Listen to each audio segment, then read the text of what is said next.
Good evening. Detectives have seized CCTV to trace the final movements of Armin Aswari as they hunt the killer who ambushed him in the front yard of his Paradise home. Today, the victim's grieving widow placed a flower at the very spot he was brutally murdered. This is Armin Aswari 6 weeks ago on the happiest day of his life. His new wife by his side.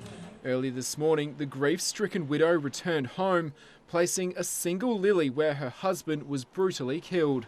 They were just perfectly ordinary neighbours. I never thought anything was weird about them or anything like that. It was kind of a shock.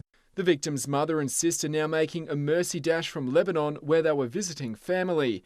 Mr Aswari, also known as Alan, was ambushed yesterday morning in his front yard as he arrived home from working night shift at Rundle Street's Euros house. The former law student and part-time debt collector only worked there for a month. Detectives are seizing CCTV from a number of shops and cafes along Rundle Street to track Mr Aswari's last movements and to see if he was followed. Neighbours say they didn't see or hear the attack, only men talking at around the time of the murder. Neighbours have an argument, everyone argues, so didn't really think much of it. I didn't expect it to escalate to this type of level. It is a bit scary because you've got kids. An autopsy is being carried out, but an exact cause of death hasn't been released. Jack Paquetta, 9 News.